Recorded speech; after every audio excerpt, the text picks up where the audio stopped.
लोगों के बारे में सोचना ही छोड़ दो, चाहे वह अपने करीबी ही क्यों ना हो। खुद पर ध्यान दो, खुद के ऊपर काम करो, खुद को कैसे बदलना है। इस विषय पर हम आज एक आपको कहानी सुनाएंगे। तो चलिए शुरुआत करते हैं। बहुत समय पहले की बात है। एक बहुत ही बुद्धिमान सन्यासी एक जंगल के पास अपनी कुटिया बनाकर रहा करता था। जो भी उनके पास अपनी समस्या लेकर आता, वह बहुत ही बुद्धिमानी से उसकी समस्या का समाधान निकाल देते।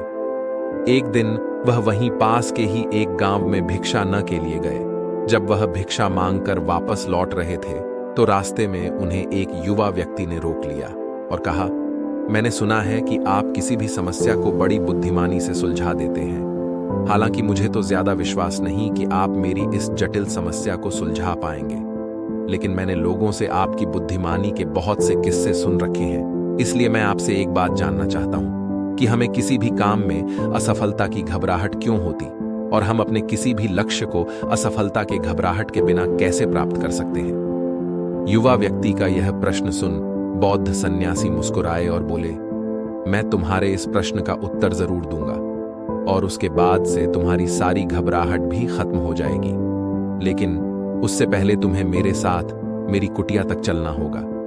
वह युवा लड़का उस सन्यासी की बुद्धिमत्ता को परखना चाहता था, इसीलिए वह कुटिया तक जाने के लिए तैयार हो गया।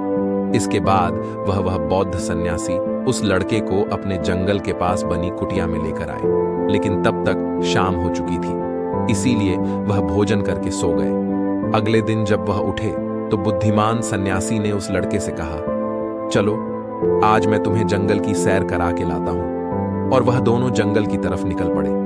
कुछ देर बाद बुद्धिमान सन्यासी ने उस लड़के को एक गुफा दिखाई और कहा, चलो मैं तुम्हें उस गुफा की सैर कराता हूं। लड़के ने कहा, हाँ चलो, मुझे भी जंगल की गुफा देखने की काफी दिनों से इच्छा थी। इसके बाद वे दोनों गुफा के अंदर चले गए। गुफा के अंदर काफी अंधेरा था, लेकिन थोड़ी देर बाद बौद्ध सन्यासी चुपके से गुफा से बाहर निकल आए और उस गुफा के द्वार को बाहर से बंद कर दिया। उस लड़के ने गुफा के भीतर से बहुत आवाज दी कि मुनिवर कहाँ हैं?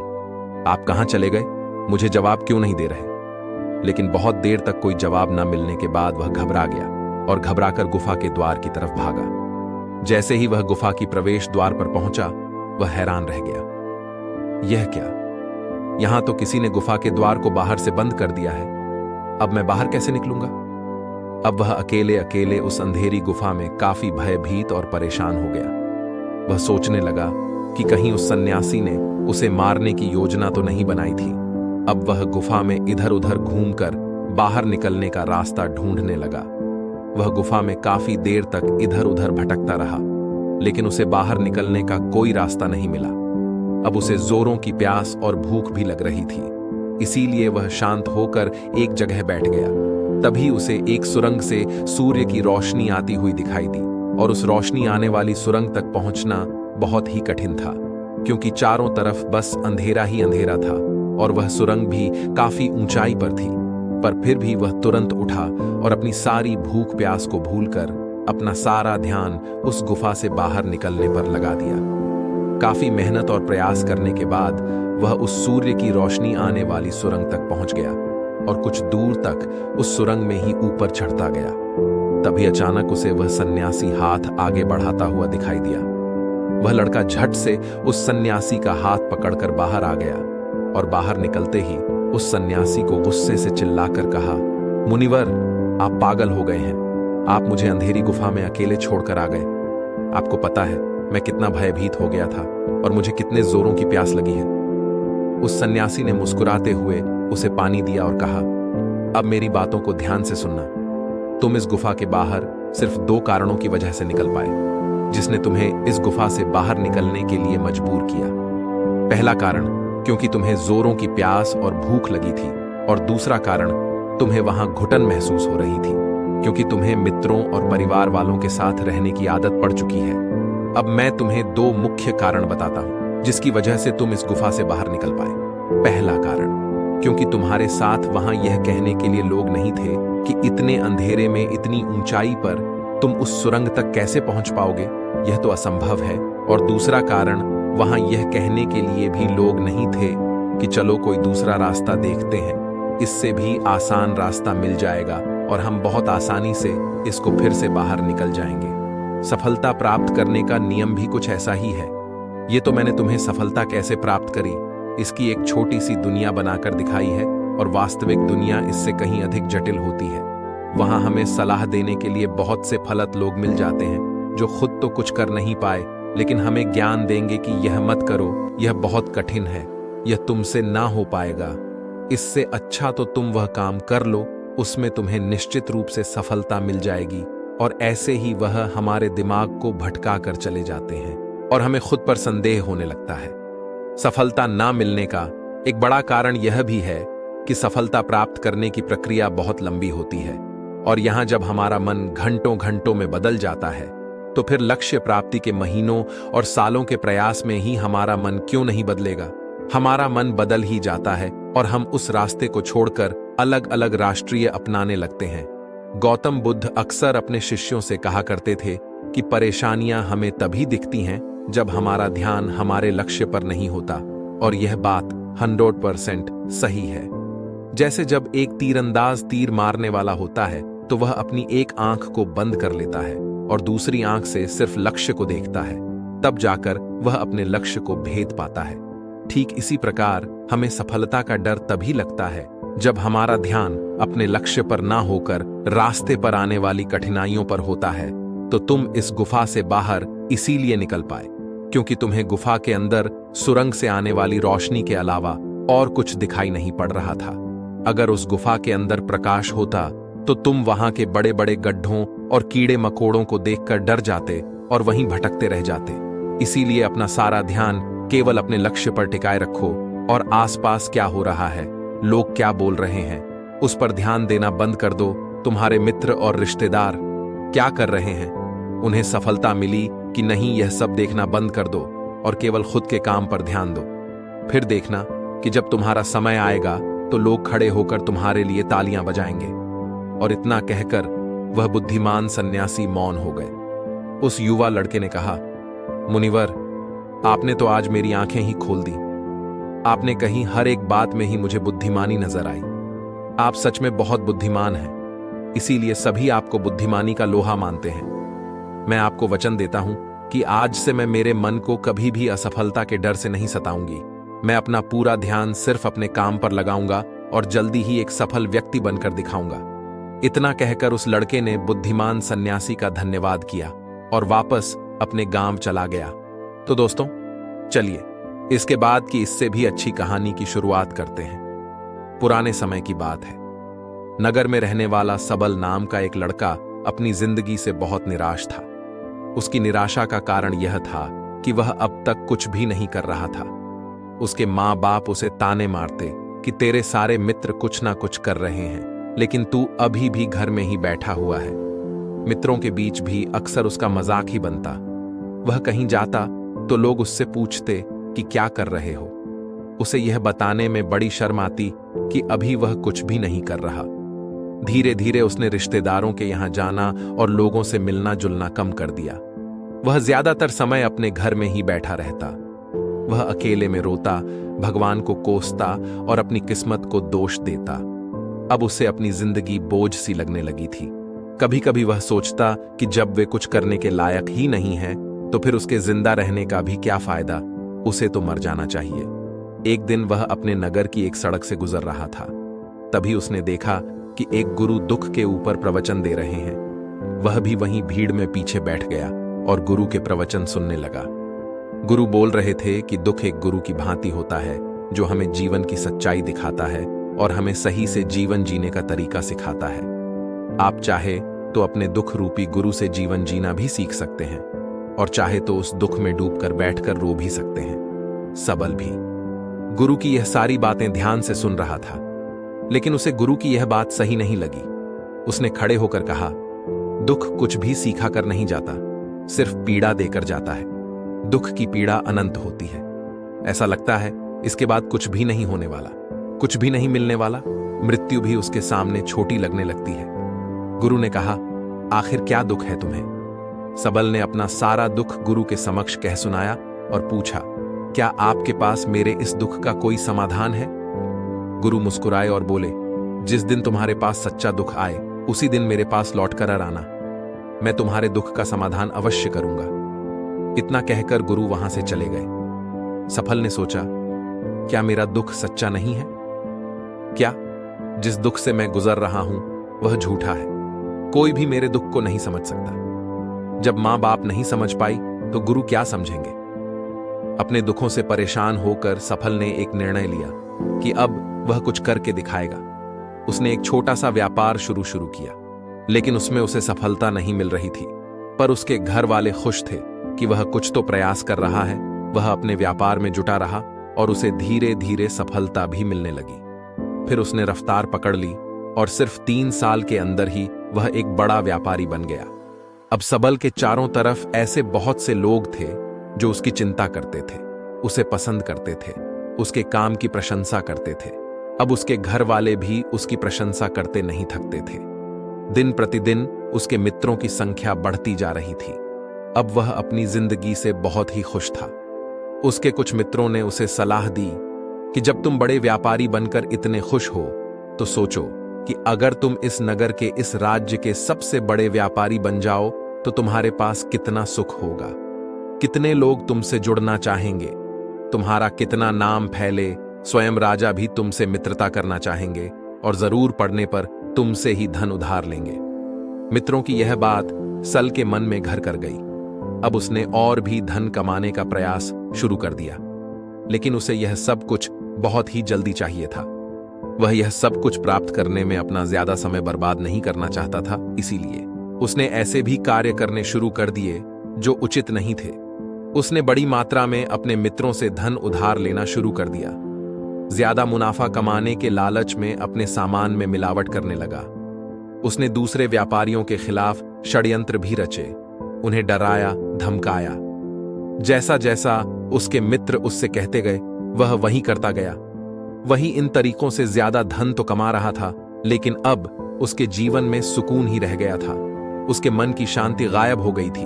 उसे रातों में नींद नहीं आती थी। वह किसी उधेड़बुन में लगा रहता था। सुख सदन की सारी वस्तुएं होने के बाद भी उसे किसी में सुख नहीं मिल रहा था। एक दिन सबल अपनी गाड़ी में सवार होकर कहीं जा रहा था। तभी रास्ते में उसे गुरु का आश्रम दिखा। वह रुक गया। वह गुरु के पास जाकर बोला, गुरुदेव, आपने कहा था कि जब तुम्हारे जीवन में सच्चा दुख आए तब मेरे पास आना। अब मैं बहुत दुखी हूं। मेरे रातों की नींद गायब हो गई है।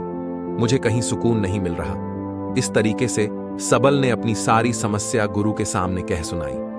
गुरु ने कहा, जब तुम मुझसे पहली बार मिले थे तब भी तुम किसी दुख में थे। तुमने उस दुख से क्या सीखा? सबल ने कहा, मैंने सीखा कि सिर्फ सोचने और चिंता करने से कुछ नहीं होता। अपनी सोच को सच करने के लिए कर्म करना पड़ता है, और सिर्फ कर्म करने से भी कुछ नहीं होता। अपने कर्म को अंतिम पड़ाव तक ले जाना भी आवश्यक होता है। चाहे रास्ते में कितनी ही मुश्किलें आए, मन कितना ही निराश हो, कितना ही लगे कि अब आगे कुछ भी नहीं होने वाला, तब भी यह मानकर चलो कि मैं जो भी कर रहा हूं उसमें सफल अवश्य होऊंगा। लोग सिर्फ सफल व्यक्ति को ही सम्मान देते हैं, फिर चाहे कोई कितना ही अच्छा क्यों ना हो, वह लोगों की नजरों में बोझ ही होता है। यह सब सुन गुरु मुस्कुराए और बोले, यह असली दुख नहीं है। जब तुम्हारे जीवन में असली दुख आए तब मेरे पास आना, मैं उसका समाधान अवश्य करूंगा। सबल ने जाते समय गुरु को सोने के सिक्कों से भरा एक घड़ा भेंट किया। घड़ा देखकर गुरु ने कहा, यह मेरे किसी काम का नहीं, इसे उस पेड़ के नीचे गड्ढा खोद कर दफना दो। सबल ने गुरु के कहे अनुसार घड़े को पेड़ के नीचे दफना दिया और वहां से चला गया। कुछ दिनों तक तो व्यापार अच्छी तरक्की कर रहा था, लेकिन गलत व्यापार की वजह से ही धीरे धीरे उस व्यापार में घाटा होने लगा। उसकी सारी धन संपदा धीरे धीरे खत्म होने लगी और एक दिन ऐसा आया जब उसके पास कुछ भी नहीं बचा और वह कर्जे से भर चुका था। लेकिन वह निश्चिंत था, क्योंकि उसने सारा कर्ज अपने मित्रों से ही लिया था। वह सोचता था कि उसके मित्र बुरे समय में उसका साथ देंगे, लेकिन ऐसा कुछ भी नहीं हुआ। बुरा समय आते ही मित्रों ने ही सबसे पहले अपना उधार मांगना शुरू किया और उधार वापस ना करने पर जान से मारने की धमकी भी दी। उसके शुभ चिंतक, उसे चाहने वाले सब उससे दूर हो गए। उसके वह मित्र जो उसके साथ मौज मस्ती किया करते थे, अब उससे दूर भागने लगे। उसके परिवार वाले उसे उसकी गलतियां और कमियां गिनाने लगे। उसकी सारी संपत्ति नीलाम हो गई और उसके पास कुछ भी नहीं बचा। उसने अपने पिता से सहायता मांगी तो पिता ने कहा, मेरे पास यह थोड़ी सी ही संपत्ति है, अगर मैं यह भी तुम्हें दे दूंगा तो तुम्हारी मां को कहां रखूंगा? यह संपत्ति ही हमारा आखिरी सहारा है। सबल के भीतर बहुत गहरा दुख था। उसके आसपास ऐसा कोई भी नहीं था जो उसके दुख को समझ सके, उसे संभाल सके। लोगों से मिले इस धोखे और विश्वासघात की वजह से ही वह अंदर तक टूट गया। उसे लगने लगा, अब जीने का क्या मतलब? अब तो मृत्यु ही एकमात्र सहारा है। वह आत्महत्या करने एक पहाड़ी की तरफ जा रहा था कि तभी उसे याद आया, गुरु ने कहा था, जब तुम्हारे जीवन में असली दुख आए तब मेरे पास आना। सबल गुरु के पास गया और अपना सारा दुख का सुनाया। वह आंखों में आंसू भरकर बोला, मेरे इस दुख का समाधान कीजिए गुरुदेव। गुरु ने कहा, जब तुम्हारे जीवन में असली दुख आए तब मेरे पास आना, मैं उसका समाधान अवश्य करूंगा। सबल ने कहा, अब भी जो मेरे जीवन में घट रहा है वह दुख नहीं है। आखिर असली दुख होता क्या है? गुरुदेव, गुरु ने कहा, सबसे पहले तुम यह बताओ कि तुमने अपने इस दुख से क्या सीखा? सबल ने कहा, मैंने सीखा कि जो लोग हमारी सफलता, हमारी तरक्की की वजह से हमारे जीवन में आए हैं, वह हमें धोखा अवश्य देंगे, क्योंकि वह बुरे समय में हमारे साथ खड़े नहीं होंगे। वह केवल अच्छे समय में हमारा फायदा उठाएंगे और बुरे समय में छोड़कर चले जाएंगे। भरोसा केवल उन्हीं लोगों पर करना चाहिए जो हमारे बुरे समय में, असफलता के समय में हमारे साथ खड़े रहते हैं। लेकिन ऐसे लोग बहुत ही कम होते हैं, पर जिसके पास होते हैं उन्हें उनकी कद्र करनी चाहिए, उनका अपमान नहीं करना चाहिए। मैंने यह भी सीखा कि कभी किसी के खिलाफ षड्यंत्र नहीं करना चाहिए। ईमानदारी और धैर्य के साथ अपना काम करना चाहिए और कभी लालच नहीं करनी चाहिए। अपना सारा दुख और अनुभव बताने के बाद सबल आंखों में आंसू भरकर गुरु के सामने बैठा रहा। थोड़ी देर बाद गुरु उठे और उस पेड़ के नीचे गड्ढा खोदकर वह घड़ा बाहर निकाला जो सोने के सिक्कों से भरा हुआ था, और उस सबल को दे दिया और कहा, जब तुम्हारे जीवन में असली दुख आए तब मेरे पास आना। सबल ने गुरु को धन्यवाद दिया और उन्हें प्रणाम कर वहां से चला गया। उसने उस घड़े से एक छोटा व्यापार शुरू किया और वह एक छोटा व्यापारी बनकर भी खुश था। उसने पूरी लगन और ईमानदारी से व्यापार किया। देखते ही देखते वह अपने नगर का फिर एक बड़ा व्यापारी बन गया। उसका जीवन खुशियों और सुविधाओं से भर गया। लेकिन कोई कितना भी अच्छा हो, कितना भी अच्छा काम करें, दान करें, लोगों की मदद करें, लेकिन जीवन में दुख तो आता ही है। तो सबल के जीवन में भी दुख आया। उसके माता पिता एक ही दिन में मृत्यु को प्राप्त हो गए। सबल अपने माता पिता से बहुत प्रेम करता था, इसलिए उसे उनकी मृत्यु से बहुत गहरा आघात पहुंचा। वह उन दोनों के पार्थिव शरीर को शमशान घाट ले गया, जहां उनकी अंतिम क्रिया की गई। वहां उसने अपने माता पिता के शरीर को जलते हुए देखा तो उसका मन बेचैन हो गया। उसके अंदर बहुत से प्रश्न उठने लगे। वह घर वापस आया तो उसने अपने माता पिता के घर और संपत्ति को देखा, जिसके लिए उसके पिता हमेशा लड़ते रहते थे। आज वह लावारिस पड़ी है। आज उसकी देख रेख करने वाली, उसके लिए लड़ने वाली इस दुनिया से ही चले गए। उसके पिता ने जो भी कमाया था, जो भी बनाया था, वह सब यही रह गया था। एक दिन पहले तक किसी से भी अपनी संपत्ति के लिए लड़ जाने वाले उसके पिता आज खुद इस दुनिया से अलविदा हो गए थे। उसका मन इसी तरह के अनेक विचारों के बवंडर में फंसा हुआ था। उसे अंदर से अकेलापन और डर महसूस हो रहा था। उसे कुछ खालीपन सा महसूस हो रहा था। उसे लग रहा था कुछ तो है जिसे वह समझ नहीं पा रहा। इसीलिए वह गुरु के पास गया। उसे देखते ही गुरु ने कहा, क्या जीवन में कोई दुख है? सबल ने कहा, वैसे तो जीवन में कोई दुख नहीं है गुरुदेव, सब सुख है, सब अच्छा चल रहा है, लेकिन आज मेरे माता पिता की मृत्यु हो गई। इस घटना से मेरा मन बहुत दुखी और बेचैन है। गुरु ने कहा, इसमें दुखी होने वाली कौन सी बात है? एक दिन तो सभी के प्रियजनों को मरना ही है। हमेशा जीवित ना तो कोई रहा है और ना ही कोई रहेगा। एक दिन तो तुम्हें भी मरना ही है। हो सकता है कल ही मर जाओ या आज भी मर सकते हो। सबल ने कहा, यह आप क्या कह रहे हैं गुरुदेव कि मैं भी मर जाऊंगा? पर मैं तो अभी जवान हूं। गुरु ने कहा, इस भ्रम में तो सभी जी रहे हैं कि मृत्यु दूसरों को आती है, बूढ़ों को आती है, लेकिन बूढ़ों के सामने ही जवान मर जाते हैं, बच्चे मर जाते हैं। मृत्यु का किसी की उम्र से कोई संबंध नहीं, यह तो सबको अपना शिकार बना लेती है। गुरु की यह बातें सबल के मन में घर कर गई और वह चुपचाप वहां से चला गया। लेकिन उसका मन अब भी बेचैन था, अब भी अशांत था। वह कुछ खालीपन सा महसूस कर रहा था। वह पूरे दिन अपने बारे में ही सोचता रहता कि वह कौन है, इस दुनिया में क्यों आया है। क्या सिर्फ चीजों का प्रयोग करना और मरना ही जीवन का लक्ष्य है? ऐसे ही बहुत से प्रश्न उसके मन में लगातार उठ रहे थे, लेकिन उसे अपने किसी भी प्रश्न का उत्तर नहीं मिल पा रहा था और उसका दुख दिन प्रतिदिन बढ़ता जा रहा था। इसीलिए कुछ दिनों बाद वह फिर गुरु के पास पहुंचा और बोला, गुरुदेव, मैं बहुत दुखी हूं, क्योंकि मैं यह नहीं जान पा रहा कि मैं कौन हूं और इस दुनिया में क्यों आया हूं। यह सुन गुरु मुस्कुराए और बोले, आज पहली बार तुम्हारे जीवन में सच्चा दुख पैदा हुआ है।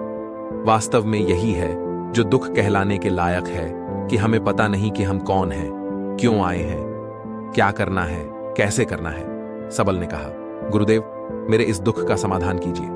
गुरु ने कहा, हम सभी इंसान जीवन भर क्या इकट्ठा करते रहते हैं? सबल ने कहा, सभी इंसान जीवन भर धन, संपत्ति, मान, सम्मान, परिवार, मित्र, पद, प्रतिष्ठा इत्यादि इकट्ठा करते रहते हैं। गुरु ने कहा, क्या इन इकट्ठा की हुई सभी चीजों में से एक भी चीज हम अपने साथ ले जा सकते हैं? सबल ने कहा, नहीं गुरुदेव, इनमें से कुछ भी साथ नहीं जाता।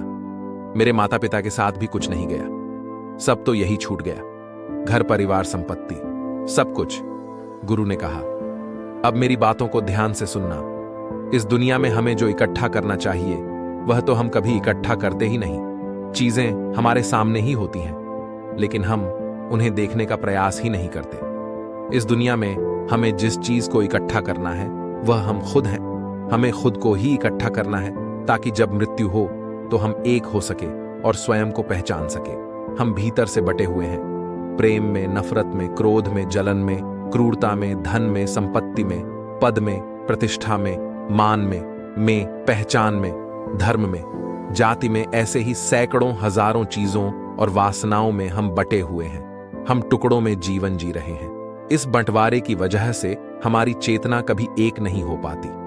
हमारी चेतना शक्ति बिखर गई है, इसलिए हमारे पास इतना भी समय नहीं है, इतनी भी ऊर्जा नहीं है कि हम मुड़कर एक बार अपने भीतर देख सकें। वास्तव में जिस धन की कमी, सुविधाओं की कमी, मान सम्मान की कमी को लोग दुख समझते हैं और जीवन भर उसे दुख दुख बोलकर रोते रहते हैं और उनका समाधान खोजने का प्रयास करते रहते हैं, उन्हें उसका समाधान कभी मिलेगा ही नहीं।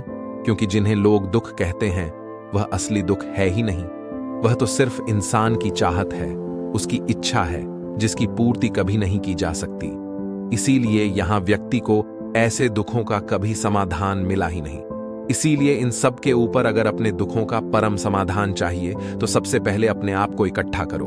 अपनी ऊर्जा को इस संसार से वापस खींचो और एकत्रित करो। अपने ऊपर ध्यान दो, खुद पर ध्यान लगाओ। मृत्यु से पहले ही अपने आप को पहचान लो, ऐसे ही बिखरे हुए मत। चलो, सबल ने कहा, तो क्या गुरुदेव, हमें यह संसार छोड़ देना चाहिए? अपनी सभी इच्छाओं को मार देना चाहिए, किसी से प्रेम नहीं करना चाहिए, धन संपत्ति नहीं इकट्ठा करनी चाहिए, मान सम्मान की आशा छोड़ देनी चाहिए? गुरु ने कहा, कहां? एक बिखरे हुए मनुष्य के अंदर से कामनाएं, इच्छाएं और वासनाएं ऐसे ही निकलती हैं जैसे पहाड़ से कोई पत्थर गिर रहा हो, जिस पर पहाड़ का कोई नियंत्रण नहीं है, सिवाय देखने, परेशान होने और कुछ होने के। इसी प्रकार एक बिखरे हुए मनुष्य की इच्छाएं अनियंत्रित और दुखदायी होती हैं। उसका अनियंत्रित मन कुछ भी इच्छाएं और कल्पनाएं करता रहता है और दुखी होता रहता है। लेकिन जब व्यक्ति एकत्रित हो जाता है तो वह जो भी करता है सब उसके नियंत्रण में रहता है, तब इच्छाएं भी उसकी इच्छा से निकलती हैं। सबल ने कहा, गुरुदेव, आपने मेरे सच्चे दुख का समाधान कर दिया। आपका बहुत बहुत धन्यवाद। आज से मैं खुद को एकत्रित करने का प्रयास करूंगा। गुरु ने कहा, मानो शरीर में बहुत ऊर्जा है, बहुत शक्ति है और यह बेकार के कामों में भटक रह गई है, पृथ्वी की चीजों में लगी रहती है। यह ऐसा ही है जैसे कि एक अत्यंत शक्तिशाली मशीन किसी बच्चे के हाथों में दे दी गई हो और वह बिना सोचे समझे, बिना किसी नियंत्रण और जानकारी के बस इसकी शक्ति को कहीं भी बर्बाद कर रहा हो। इसीलिए अपने चेतना की शक्ति पर ध्यान दो। और इसे एकत्रित करो। सफल को अपने प्रश्नों का उत्तर मिल चुका था। उसने गुरु का धन्यवाद किया और चुपचाप वहां से चला गया। दोस्तों, मैं उम्मीद करता हूं कि यह कहानी सुनने से आपके जीवन में अच्छे बदलाव आए होंगे। आपको इस वीडियो से क्या सीखने मिला, यह कमेंट करके जरूर बताएं और अपने परिवार, दोस्तों या आपके करीबी इंसान के साथ यह कहानी शेयर करके उन्हें भी इस ज्ञान से परिचित करवाएं। बाकी अगर आपको यह वीडियो दिल से अच्छी लगी हो तभी इस वीडियो को लाइक कर देना, और आपने अब तक इस चैनल को सब्सक्राइब ना किया हो तो चैनल को सब्सक्राइब भी जरूर कर देना। आपका हर दिन शुभ हो और खुशियों से आपका जीवन भरा रहे। धन्यवाद। नमो बुद्धाय।